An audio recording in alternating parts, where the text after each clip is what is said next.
آج ہم Robert green کی ایک بہت ہی دلچسپ کتاب فن دل فریبی اس کے اقتباسات پر بات کریں گے۔ جی یہ کتاب ہے نا وہ عام رومانوی مشوروں جیسی بالکل نہیں ہے۔ ہاں، یہ ذرا ہٹ کے۔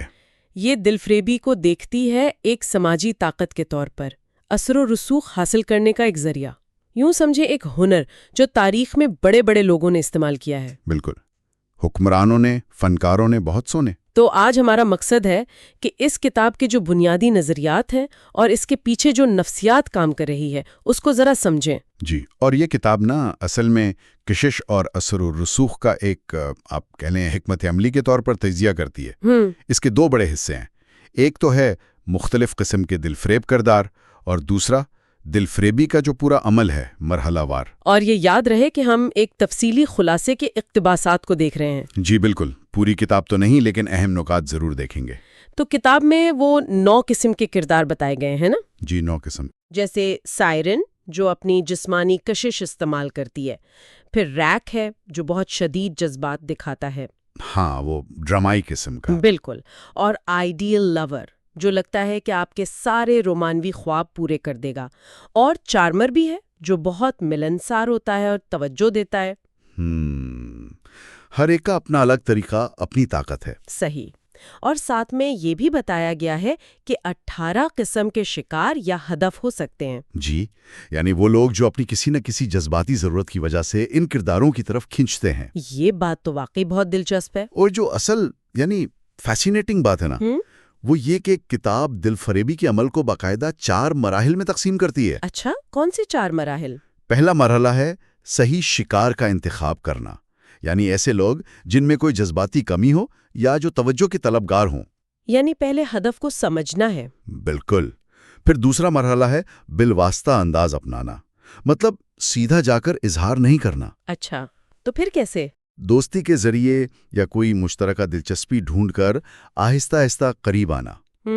یعنی پہلے ایک تعلق بنانا، اعتماد پیدا کرنا، اور تیسرا مرحلہ کیا ہے؟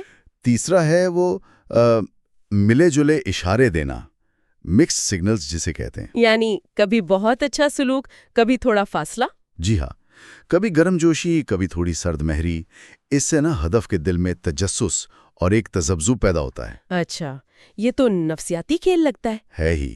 اور چوتھا مرحلہ ہے ہدف کو نتیجے تک پہنچانا، مطلب ایسا ماحول بنانا کہ انہیں لگے کہ یہ سب ان کا اپنا فیصلہ ہے، ان کی اپنی خواہش تھی۔ واہ، یعنی انہیں محسوس ہی نہ ہو کہ انہیں کسی منصوبے کے تحت قائل کیا گیا ہے۔ بالکل، اس پورے عمل میں نفسیاتی چالوں پر بہت زور ہے۔ کتاب میں کچھ اور حربوں کا بھی ذکر سنا ہے، جیسے وہ یوز آف ایبسنس۔ ہاں، یعنی کچھ وقت کے لیے غائب ہو جانا، رابطہ کم کر دینا تاکہ دوسرا آپ کی کمی محسوس کرے۔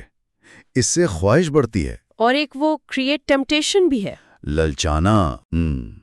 اور پھر آخر میں ایک فیصلہ کن قدم جسے وہ بولڈ موو کہتے ہیں۔ جی، یہ سب تو کافی سوچا سمجھا منصوبہ لگتا ہے۔ جی اور اسی وجہ سے یہ کتاب متنازع بھی بہت ہے۔ ہاں، میں نے بھی سنا ہے، کچھ لوگ اسے غیر اخلاقی سمجھتے ہیں۔ بالکل، ناقدین کہتے ہیں کہ یہ لوگوں کو اپنے فائدے کے لیے استعمال کرنا جوڑ توڑ سکھاتی ہے۔ لیکن دوسری طرف کچھ لوگ اسے انسانی نفسیات کا گہرا تجزیہ بھی مانتے ہیں، ہے نا؟ جی، وہ کہتے ہیں کہ یہ طاقت اور اثر و رسوخ کی حرکیات کو سمجھاتی ہے۔ کتاب میں تاریخی مثالیں بھی ہیں، جیسے کلیوپیٹرا کی، کیسانووا کی۔